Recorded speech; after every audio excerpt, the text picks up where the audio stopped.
انہوں نے ہمیشہ تمام فیصلے بند کمروں میں کیے ہیں. انہوں نے ہمیشہ فیصلے اپنی ذات کے لیے کیے ہیں.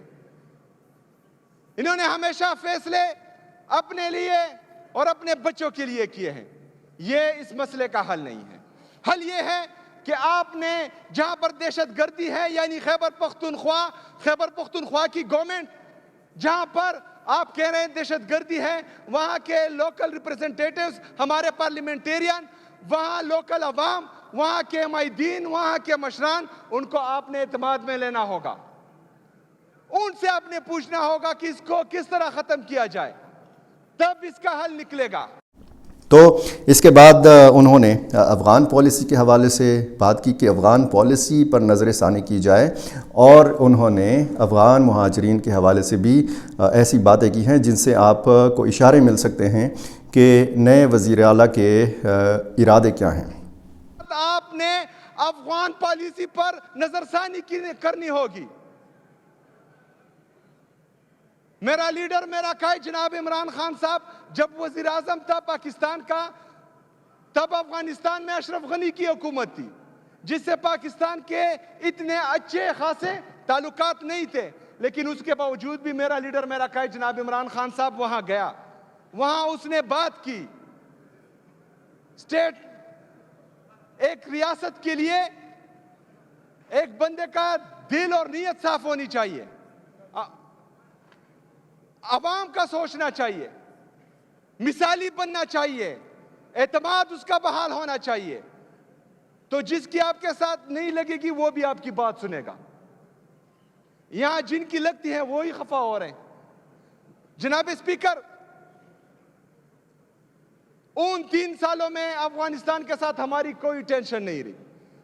ابھی مسئلہ یہ ہے کہ جو ہمارے افغان بہن بھائی یہاں آپ کے ساتھ 40, 45, 50 سال سے رہ رہے تھے, ان کو آپ دھکے مار کر نکال رہے ہیں. یہ کہاں کی انسانیت ہے, یہ کہاں کی مسلمانیت ہے.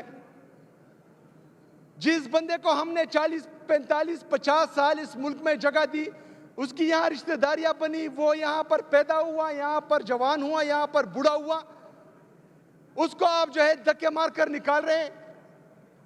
تو ایسے جو ہے پالیسیاں نہیں بنتی. ادھر حکومت خیبر پختونخوا, ہم علی امین بھائی کا جو وزیر اعلیٰ تھے اس وقت ان کا شکریہ ادا کرتے ہیں. انہوں نے ان کو یہاں سنبھالا, جگہ دی, ان کے لیے کھانے کا بندوبست کیا, ان کو آن کیا, ان کو عزت دی. یہ ہوتا ہے عوام کے لیے کام کرنا, یہ ہوتا ہے اپنے لوگوں کے لیے سوچنا. یہاں پر جو ہے وہاں پر اٹیکس ہونے کی تیاری کر رہے ہیں. جناب اسپیکر, میں مرکزی حکومت کو اور ہماری جو ملٹری اسٹیبلشمنٹ ہے ان سے یہ ریکویسٹ کرتا ہوں کہ برائے مہربانی آپ افغانستان کی پالیسی پر نظر ثانی کریں. وہاں کے لیے جو بھی پالیسی بنائیں, حکومت خیبر پختونخوا کو, یہاں کی عوام کو, یہاں کے لوکل ریپرزنٹیٹیوز کو, یہاں کے قبائلی مشران کو آپ اعتماد میں لیں. انشاءاللہ تعالیٰ اس سے مثبت جواب آئے گا. اچھا, یہ جو پشتون تحفظ موومنٹ ہے, اس نے تقریباً 1 سال پہلے جمرود میں اس مقام پر ضلع خیبر میں جو بالکل پشاور کے ساتھ ہی ہے, یہاں پر ایک پشتون قومی عدالت یا پشتون قومی جرگے کا انعقاد کیا تھا. یہاں پہ ایک افسوسناک واقعہ بھی ہوا تھا. فائرنگ کے نتیجے میں 4 یا 5 جو کارکن تھے پی ٹی ایم کے, یہ شہید ہو گئے تھے. اور اس کے بعد پھر اجازت کا مسئلہ پیدا ہو گیا تھا کہ جی یہ جرگہ یا یہ قومی عدالت اس کا انعقاد ہو سکتا ہے یا نہیں ہو سکتا. پھر انہی دنوں میں ہم نے دیکھا کہ وفاقی حکومت نے پشتون تحفظ موومنٹ کو باقاعدہ طور پر کالعدم قرار دے دیا. اور اس جرگے میں یا اس قومی عدالت میں ہم نے دیکھا کہ گورنر خیبر پختونخوا فیصل کریم کنڈی نے بھی اس میں شرکت کی, اس میں باقاعدہ تقریر بھی کی, اور اس میں وزیر اعلیٰ خیبر پختونخوا اس وقت علی امین گنڈاپور باقاعدہ شریک ہوئے. انہوں نے تقریر بھی کی. تمام سیاسی جماعتوں کے جو رہنما تھے وہ وہاں پہ شریک ہوئے. لیکن اس کے بعد پھر ہم نے دیکھا کہ ایک کریک ڈاؤن کا سلسلہ جو ہے یہ شروع ہو گیا. تو جو بات کی سہیل آفریدی نے پشتون تحفظ موومنٹ کے حوالے سے، انہوں نے کہا کہ جی مجھے اس حوالے سے بریفنگ لینی ہے۔ پشتون تحفظ موومنٹ کو انہوں نے کل عدم کیا ہوا ہے، منظور پشتین کو اور ان کے پولیٹیکل ورکرز کو جو اس کے ساتھ ہوتے ہیں ان کو شیڈول 4 میں ڈالا ہوا ہے۔ میرے حلقے کا ملک نصیر کو کی خیل، ان کو بھی شیڈول 4 میں ڈالا ہے۔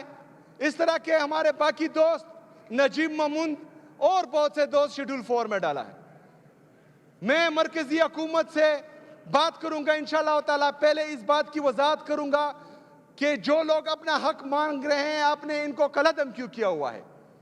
دوسری بات یہ ہے کہ آپ کسی بندے کو شیڈول 4 میں ڈالتے ہیں تو خواہ اس نے پاکستان اور پاکستان کے خلاف کچھ کیا ہوگا تو اس کی بریفنگ بھی لینا ضروری ہے، تاکہ ہمیں بھی پتہ لگے کہ اتنے بڑے بڑے دہشت گرد جن کو بندوق چلانے کا طریقہ نہیں آتا اور آپ اس کو شیڈول 4 میں ڈال رہے ہیں، انہوں نے اصل میں کیا ہے۔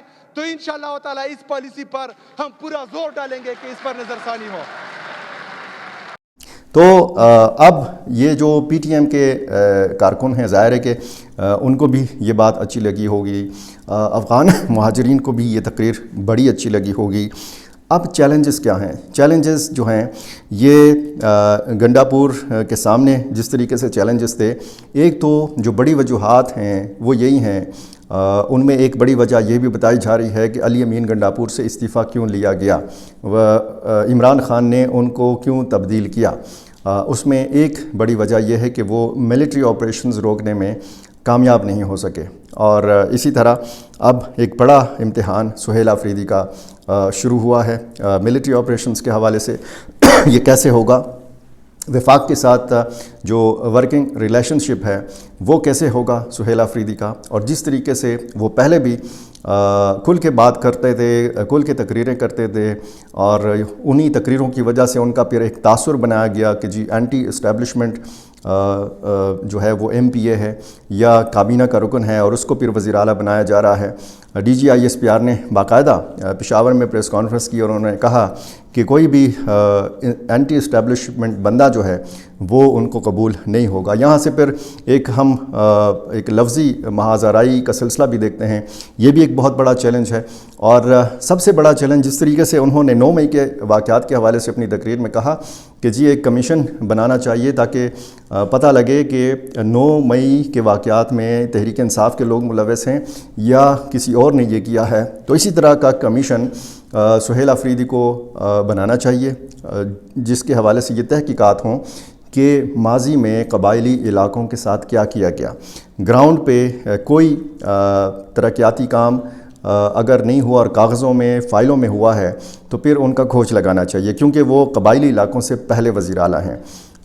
قبائلی ہونا، انہوں نے کہا کہ مجھے قبائلی ہونے پہ فخر ہے، اور ظاہر ہے کہ اس حوالے سے بھی ان پر بھاری ذمہ داریاں عائد ہوتی ہیں۔ جس طریقے سے باقی قبائلی اضلاع جو ہیں، مرج اضلاع، یہ پسماندہ ہیں، اسی طرح خیبر بھی پسماندہ ہے۔ علاقے کے لوگ بھی ان سے یہ چاہیں گے کہ وہاں پہ ترقی ہو۔ جس جگہ پہ پشتون تحفظ موومنٹ کا ایک جرگہ ہوا تھا وہ سہیل آفریدی کے حلقے میں ہی آتا ہے، نصیر کو کی خیل کا باقاعدہ انہوں نے نام لیا۔ اسی طرح یہ بہت بڑا ایک چیلنج ہوگا ان کے لیے بطور وزیر اعلیٰ۔ کیسے قبائلی علاقوں کے نوجوان جو ہیں ان کی بھرتیاں کی جاتی ہیں مختلف تنظیموں میں، وہاں پہ اگر کسی نوجوان کے پاس تعلیم نہیں ہے، کسی نوجوان کے پاس اگر ہنر نہیں ہے، اس کو اگر کسی تنظیم کی طرف سے 15-20 ہزار روپے منتھلی مل رہے ہیں، ان کو ایک موٹر سائیکل مل رہی ہے، ایک علاقہ مل رہا ہے، ایک بندوق مل جاتی ہے، اور اس کو کہہ دیا جاتا ہے کہ جی آپ اس علاقے کے ڈان ہیں، تو پھر ظاہر ہے کہ یہ صورتحال ہوگی جس طریقے سے ہم قبائلی علاقوں میں دیکھ رہے ہیں۔ ہمیشہ یہی کہا جاتا ہے کہ شدت پسندی، انتہا پسندی اور دہشت گردی نے غربت اور بے روزگاری کی کوکھ سے جنم لیا ہے، تو یہ ساری تحقیق بھی کرنی ہے۔ اب افغان پالیسی جو ہے، جس طریقے سے یہ ٹائمنگ آپ دیکھیں کہ ادھر باقاعدہ جنگ سے ہو کے گزرے ہیں پاکستان اور افغانستان، اور ادھر جو ہیں سہیل آفریدی صاحب جو ہیں وہ نئے وزیر اعلیٰ بنے ہیں۔ تو اس حوالے سے جیسے علی امین گنڈاپور کہا کرتے تھے کہ جی مجھے اپنا وفد لے کے جانا ہے کابل اور طالبان کی حکومت سے بات کرنی ہے، اب تو ظاہر ہے کہ ایسی کوئی صورت تو بن نہیں سکتی جو اس وقت کشیدہ صورتحال ہے، یہ کشیدہ صورتحال یہ کیسے نارمل ہوگے، یہ معاملات کیسے نارمل ہوں گے، ظاہر ہے کہ اس کے لیے وقت لگے گا، یہ دنوں میں نارمل ہونے والے بحال ہونے والے معاملات نہیں ہیں۔ معمول پر جب یہ حالات آئیں گے تو ظاہر ہے کہ اس میں ہفتے مہینے لگ سکتے ہیں۔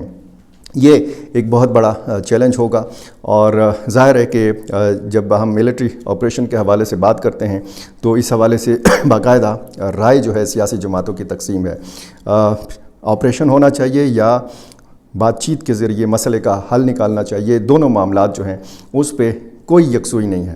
یکسوئی تب پیدا ہوگی جب جس طریقے سے وہ کہہ رہے تھے کہ جی بند کمروں میں فیصلے نہیں ہونے چاہیے، اب کھل کے ساری چیزیں ہونی چاہیے، ساری بات چیت ہونی چاہیے۔ تو ایک تو آئینی اور قانونی جس طریقے سے بات کی جا رہی ہے کہ جی سہیل آفریدی جو ہیں یہ آئینی وزیر اعلیٰ ہیں یا ان کے آگے ابھی رکاوٹیں ہیں، کیونکہ حلف کے حوالے سے بڑی بات کی جا رہی ہے۔ اب پھٹی لنگوٹیاں اور اچھلتی پگڑیاں جو ہیں، کس کی پگڑی اچھل رہی ہے، کس کی لنگوٹیاں پھٹی ہیں، تو یہ تو ظاہر ہے کہ سہیل آفریدی ہی بہتر بتا سکتے ہیں۔ لیکن اس سارے معاملے میں گورنر کا جو کردار ہے اس کے حوالے سے جو تاثر ہے، جو امیج ہے گورنر کا، وہ بڑا منفی قسم کا سامنے آیا ہے۔ مینڈیٹ ملا ہے، اس میں کوئی شک نہیں ہے، تحریک انصاف ایک حقیقت ہے، اور اگر پارلیمان کے اندر باقاعدہ علی امین گنڈاپور نے اٹھ کے یہ بات کی ہے کہ جناب میں نے استعفیٰ دیا ہے 2 دفعہ دیا ہے، تو پھر یہ کیسے ہو سکتا ہے کہ میرا استعفیٰ جو ہے اس حوالے سے شکوک و شبہات کو جنم دیا جائے۔ گورنر خیبر پختونخوا فیصل کریم کنڈی نے 8 اکتوبر کو علی امین گنڈاپور کا استعفیٰ وصول کرنے سے انکار کیا تھا، یعنی انہوں نے نہیں مانا تھا کہ جی یہ مجھے موصول ہوا ہے، اور اسے ایک جعلی خبر قرار دیا تھا۔ اب جو انہوں نے جب وزیر اعلیٰ یعنی علی امین گنڈاپور کو لکھا خط، تو اس میں باقاعدہ انہوں نے پہلے والے استعفے کی تصدیق کی۔ فیصل کریم کنڈی نے جو صورتحال کریٹ کی ہے، جو بنائی ہے، اب ظاہر ہے کہ وہ کہیں پہ سرخرو ہوئے ہوں گے، لیکن یہی سیاسی جماعتیں ہیں جو وفاق میں برسر اقتدار ہیں۔ اب جو جس طریقے سے انہوں نے 15 اکتوبر کو علی امین کو طلب کیا ہے، علی امین جائیں گے گورنر ہاؤس یا نہیں جائیں گے، یہ تو ظاہر ہے کہ آنے والے 1-2 دن میں پتہ چل جائے گا۔ لیکن اس وقت ایک مینڈیٹ والی سیاسی جماعت کو اس طریقے سے روکنا ان کے اپنے فیصلوں سے، تو ظاہر ہے کہ اس سے عوامی جو ایک تاثر ہے وہ ٹھیک نہیں جا رہا۔ یہی سیاسی جماعتیں جب الیکشن ہوتا ہے تو پھر وہ خیبر پختونخوا بھی آتی ہیں، وہ قبائلی علاقوں میں بھی آتی ہیں، لوگوں سے ووٹ بھی مانگتی ہیں۔ یہی گورنر خیبر پختونخوا سے تعلق رکھتے ہیں، یہی جو لوگ ہیں، ظاہر ہے کہ ایک عجیب قسم کی سیاسی صورتحال پیدا ہو گئی ہے، اور اس میں جب ہم امن و امان کی صورتحال کے حوالے سے بات کرتے ہیں، لوگ امن کے لیے چیخ رہے ہیں، امن پاسون ہو رہے ہیں، امن مارچ ہو رہے ہیں جگہ جگہ، لیکن جب سیاسی اکابرین جب صوبے یا وفاق کے بڑے اس طرح آپس میں لڑیں گے اور کسی جگہ پر بھی آپ کو قومی اتفاق ہوتا ہوا نظر نہیں آئے گا، تو پھر معاملات اسی طرح خراب ہوں گے۔ ایک طرف ہماری مشرقی سرحد ہے جہاں سے کہا جا رہا ہے کہ کسی بھی وقت ہندوستان ایک بار پھر حملہ آور ہو سکتا ہے، دوسری طرف ہمارے افغانستان کے ساتھ معاملات خراب ہیں، اور پھر جب ہم اندرونی محاذ آرائی دیکھتے ہیں اور سیاسی محاذ آرائی دیکھتے ہیں تو ظاہر ہے کہ اس کا بہت افسوس بھی ہوتا ہے۔ میرا چینل آپ نے ابھی تک سبسکرائب نہیں کیا، یہ کر لیجئے اور مجھے اپنی رائے سے ضرور نوازا کیجیے۔ بہت شکریہ۔